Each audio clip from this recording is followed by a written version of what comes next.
Ooh, that's a big sugar. Whoa, golly.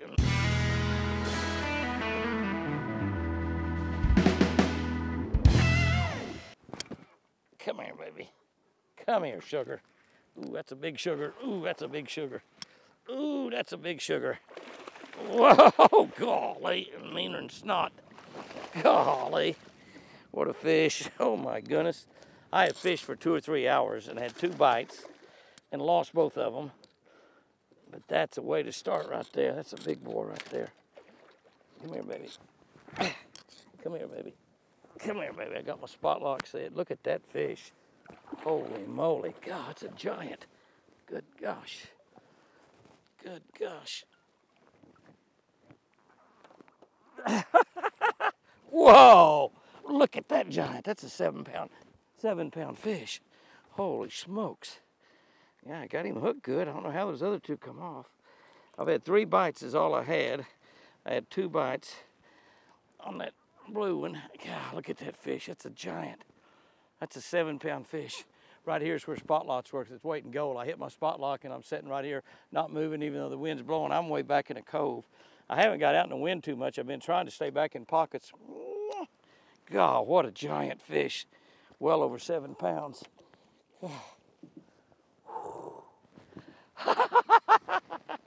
What a way to start. What a way to start, my goodness. My goodness sakes alive. Oh my goodness, I've fished. It's after lunch time right now, so I've fished 2 or 3 hours, easy, maybe 3 hours, I don't know, I lose track of time. But we got kind of a late start, got caught behind a wreck this morning, sitting on interstate forever. But we got a long day this time of the year. Can fish a long time tonight.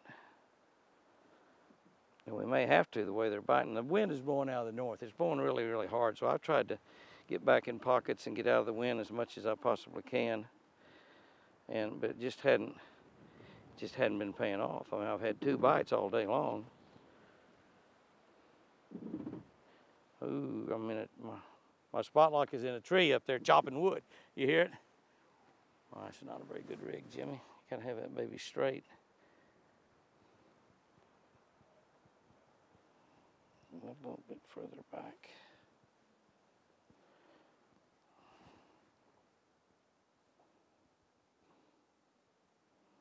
That's better. All right. Woo, man. Right on the edge of that deep grass. Not a big one, but right on the edge of that deep grass. A spot lock where I don't run off. It's a small one. But I'm going to tell you, as hard as bites are to come by today, the wind's out of the north. It's after that big front. We have bluebird skies, and that's about all the excuses I can think of. No, I can give you a few more. But the wind is beginning to lay a little bit. It was ferocious this morning. And I only got 1 leg left on that little lucky critter also. That fish was right on the edge of the deepest grass. I don't know if that means anything. The other fish I've got have been about 10 foot deep. That one's probably a little bit deeper than that. I don't think he bit deeper than that. Yeah, boy, he got that thing so easy, it was amazing. I mean, got that thing by that tree. I felt him just tick it, just barely tick it. I wasn't totally 100% sure when I set the hook. When in doubt, whip it out, right? Nice fish, too. Nice fish. Come here, baby dog. Oh, yeah. Yeah. Well, I got my 3rd color on. I've caught 1 on each color. That was on a green pumpkin right there. That's a pretty fish right there. That's a nice one. Boat's going to swing around because I hit my spot lock and hold me right here where I can throw in that tree again. But that's a good fish right there. It is a difficult bite under this high pressure. The day after, actually 2nd day after a cold front. And the cold front is what caused all the rain. But they're just not biting very good.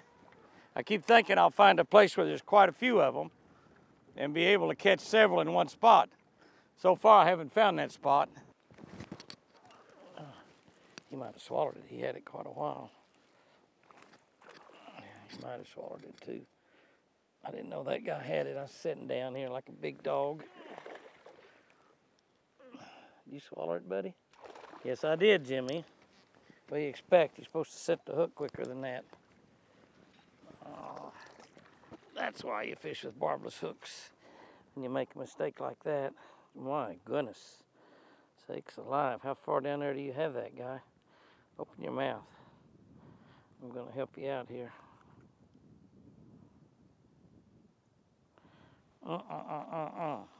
Ah, forceps. Not bleeding, so that's good.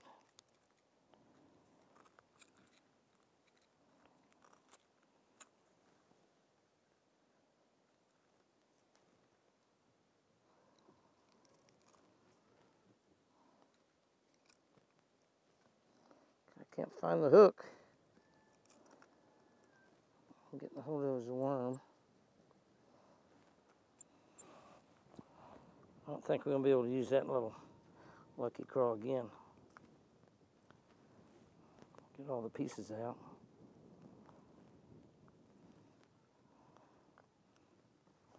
Oh, I was trying to do the wrong side of it.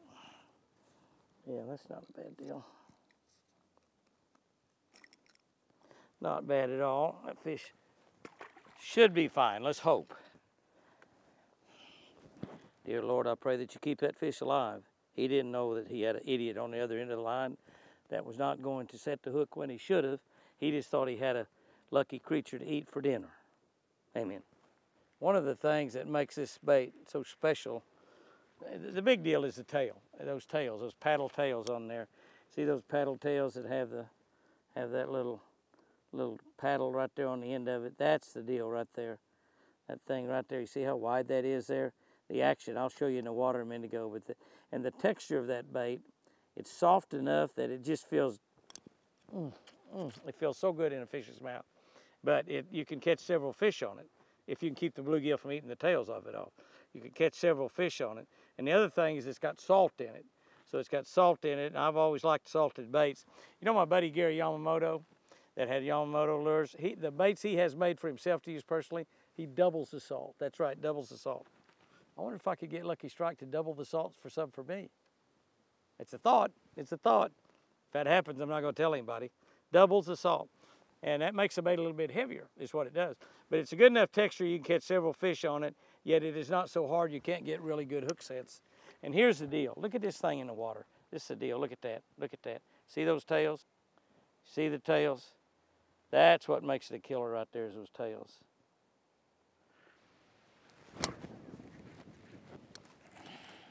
Come here, little guy. Little baby one. Oh, he's not bad. Not bad. He was up shallow. When you're not catching them, you're not catching them in a lot of places. They went my lucky creature. Hold still, buddy. Boy, you talk about barely hooked. You look at that. I mean, he just barely hooked. I mean, he's hooked good, but just barely little. Yeah, could have missed that fish pretty easily. Nothing wrong with that. On a hard day, that's a beauty. A beauty, beauty, beauty. Just keep chunking and winding, Jimmy. Oh, my bag blew away. Thinking of when I gotta fetch my bag back. I wanna put me another one on here before I do. When you encounter a day like this, now this is a beautiful late May spring day, and you don't think about cold fronts or after cold front conditions this time of the year. You just don't, because it's beautiful. I'm out here in short sleeves. It's 70 degrees. I think may have got into 72 or 73 even today. About 50 degrees this morning. Very definitely a cold front, very definitely cold front conditions. And let me tell you exactly what happens when you have a cold front come through. You have low pressure comes in, the pressure drives down very, very low. Fish get very active, they feed a lot. You have thunder, lightning, storm, rain is what we had this time of the year. Sometimes it's hail and snowstorms and stuff like that. This was a lot of rain, a lot of rain. And then the low pressure went out, the high pressure came in to dominate. High pressure ran all the clouds out of the state. Probably not a cloud anywhere in the state of Oklahoma right now. Look around. When I say that, sometimes there's usually a big old cloud right behind me. No clouds anywhere. And so what happens when that happens is the fish strike zone gets very, very small. In other words, that area around the fish that he'll get a bait, the strike zone gets tiny. where it may be this big or this big before that front. It may be this big or this big or this big. You literally got to get your bait in that very small strike zone. So what you got to do, you have to peruse every little piece of cover as diligently as you can. Instead of on a structure, a tree, or a point of moss, or edge of a boat dock, or something like that, instead of making 1 or 2 or 3 throws in there, you might make 4 or 5 or 6 or 7 or 8 throws in that spot. You might make a pitch in there, a throw in there, move over 4 inches, move over 4 inches, move over 4 inches, make 4 or 5 or 6 throws, because that fish is not going to move very far to get your bait. Basically, you got to hit them right in the head is what you got to do. But if you'll stay with it, and if you'll keep pitching out there, you'll get some bites. And can I tell you, usually some of them will be really, really big ones. Guys and girls, whack them.